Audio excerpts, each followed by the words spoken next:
Carrot Attack podcast with myself, Daps. Guys, keep liking, subscribing, sharing, all of that good stuff. Oh, guys. I was really hoping PSG would do a job. I was really hoping PSG would just be PSG. But today, that was definitely Paris FC. Paris FC definitely showed up against Chelsea today. And listen, as much as it doesn't pain as much as I thought it would, to be honest, because to be honest, Chelsea deserved it. If we're being honest, Chelsea came and their tactics were spot on, and they showed up. They didn't. The first 10 minutes, especially, they were just on to PSG straight away. And what I liked is that there was no dilly dallying. It was a straight direct football, just straight over the top, targeting Mendy of all people, targeting his side of the pitch, and just wreaking havoc. And then even when PSG did get a foot on the ball and start then dominating, Chelsea got their goal. And I'm not even going to go into like how the match panned out and everything. I think, you know what this does. Every now and then, a team comes and is just playing amazing football, and then everyone says this team is going to dominate football for years and years and years. We saw it with City, where people thought Pep, when he first came, was just going to dominate football. Didn't happen. Then we've seen it with Barcelona before, was going to dominate football. We've seen it with Real Madrid, going to dominate football for years and years and years. But I think when people said that about PSG, that this PSG is going to dominate football for the next however many years, I think what it showed today is that they are still human. They are still 11 players who can have off days, and you can match them on their day. And Chelsea did that, man. And from front to back, they were just on it. They were just absolutely on it. And then it helps when you got Cole Palmer in the form he was showing today. I think when Cole Palmer is full of confidence and is on fire like this, like he is a joy to watch. I'm not even going to talk about when he's not like that, because now's not the time for that. We'll wait for the league to start to be, before I start getting onto them. And and shall I tell you who? Sorry, I'm just going left here. Shall I tell you who every single time gets under players' skins? Cucurella, yeah. Cucurella is a player where half his game is just getting in your head. It's just mind games, half his game. The other half is actually doing his job. And to be fair, he does his job well. If we're being honest, Cucurella, he's actually become a steady left back. But half his job is just getting in your head. Once he's in your head, cool.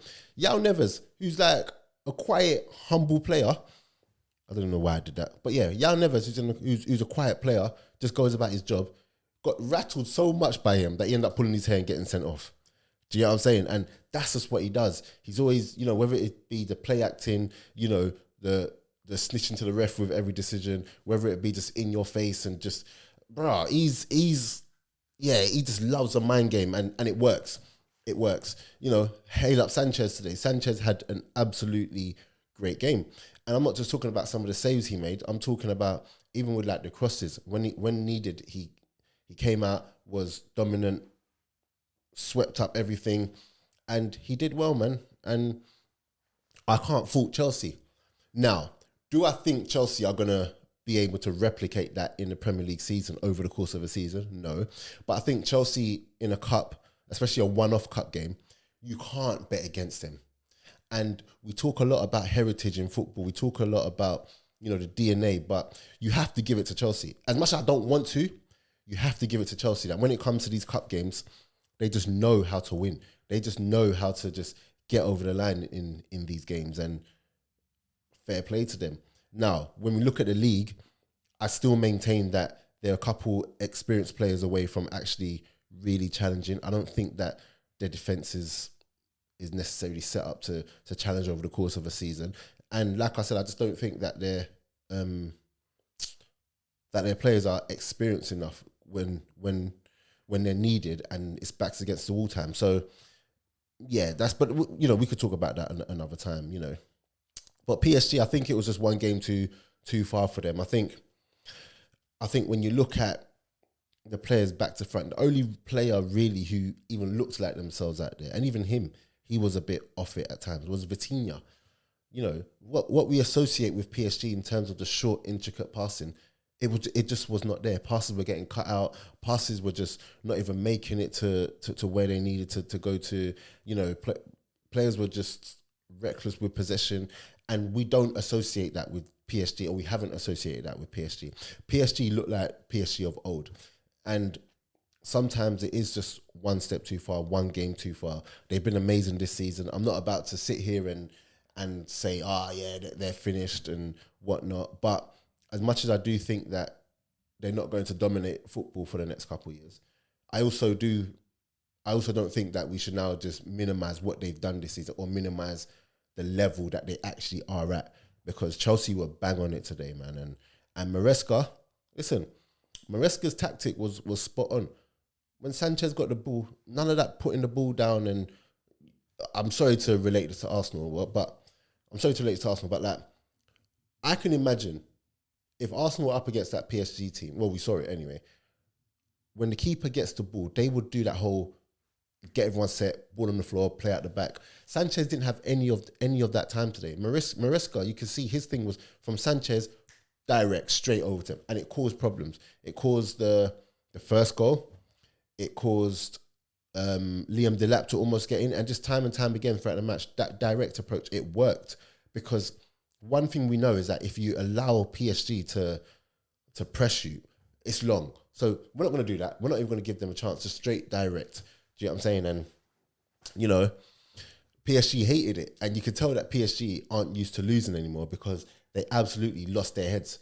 We had Yao Neves obviously getting sent off. We had whatever happened at the end of the game happening. We had Donnarumma just slapping people. Bruh, they don't like losing. They're not used to losing anymore. So, they lost their heads. But what I will say is that as much as I'm here for people losing their heads, and I'm here for the squabbles after the game and everything, PSG, they had 90 minutes to do what they needed to do, and they didn't do it. And I know some people might listen to that and think, oh, it's not as simple as that, but it is. No point losing your head after the game and doing all that stuff as if there's been a crazy injustice. You got pumped, you got controlled. Do you know what I'm saying? And yes, you had a couple chances in the second half and that, but by that time you're already 3-0 down. So yeah, credit to them. Can't believe they're world champions. Chelsea are world champions. Can you imagine that?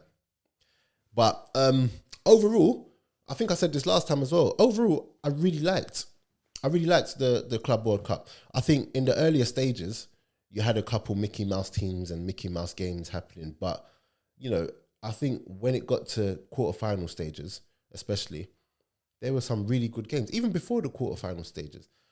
Some of the games that we saw with the South American teams involved, and and some of the against some of the European teams, they were really good games. And outside of a couple matches, no one really had like an easy game.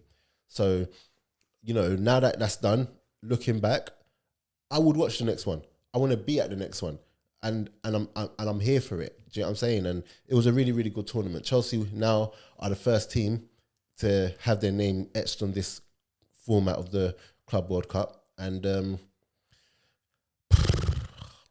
as much as I don't like it, they deserved it in the end. Do you get what I'm saying? As much as PSG were good throughout and Chelsea weren't always the greatest throughout, when it came to the final, when it mattered, Chelsea pulled it out the bag.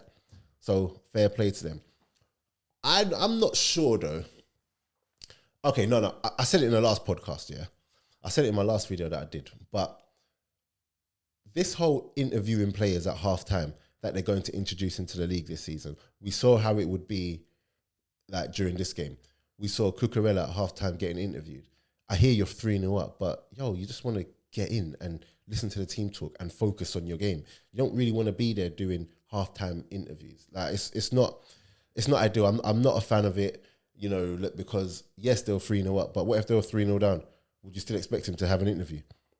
And apparently it's like they have to do it. It's like a stipulation that, certain players have to do it, or certain teams have to do it for certain matches. So it's just disruptive. Let them focus on winning the game.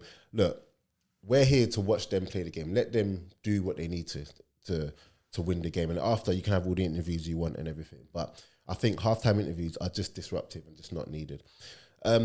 the halftime entertainment, like it was a Super Bowl, I'm not mad at that neither. At first, I was like, "What's going on?" But I think it's just the whole change, whatever. I wouldn't want that obviously in a normal game or a Champions League final or whatever. I wouldn't want any of that. But Club World Cup, do what you want to do. And at the end of the day, it's halftime where I'd probably be going to the kitchen or whatever to do what I need to do. If you want halftime entertainment, have it. And it wasn't bad. And I'm not too opposed to that. So overall, the Club World Cup, outside of the interviews at halftime, I'm not mad at it. And I felt like it was a good tournament. So big up FIFA for that. What else is there to talk about before I go? Gyokeres. It looks like that's. Let me get my phone out to see what is being said about Gyokeres.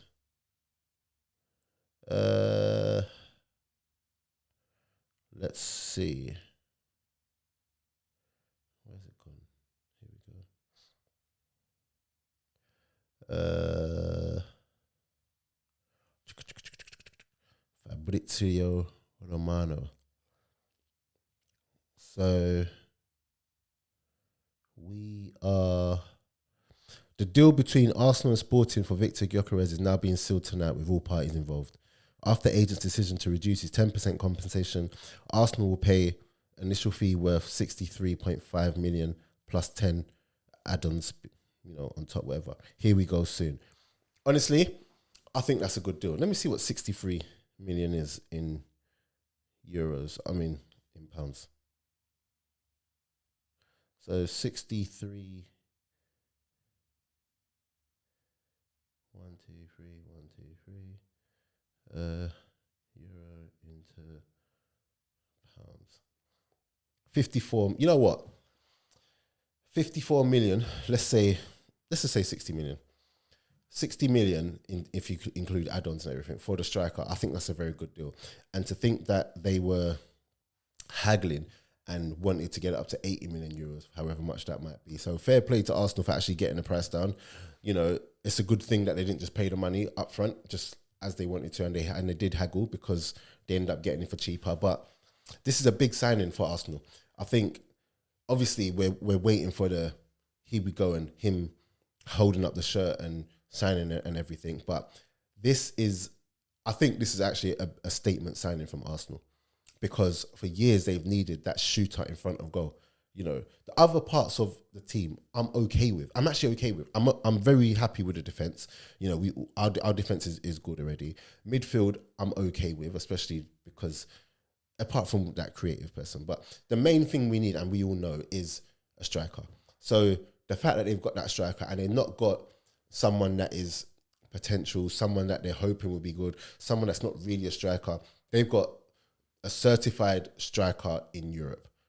And that is going to be a game changer. What will help Arsenal now is if they now go on and get the final winger and creative player, and then we'll see where they're at. But we'll see where they're at the end with it all. So yeah, fair play Arsenal, and big them up. But I think that's it from me, guys. If there's anything else you think I need to talk about and whatever, Noni Madueke gets a he gets a Club World Cup medal, and so he's a Club World Cup winner.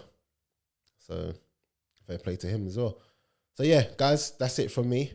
And do you know what? Actually, I know Noni Madueke was coming to Arsenal, or he's coming to Arsenal, but I know, and this is something very small, but he's actually played a part in Chelsea season, a big part in Chelsea season, and to get to the end of the season, 2 days out from, winning the Club World Cup, you seal a move. I just think they should have just waited till after the Club World Cup.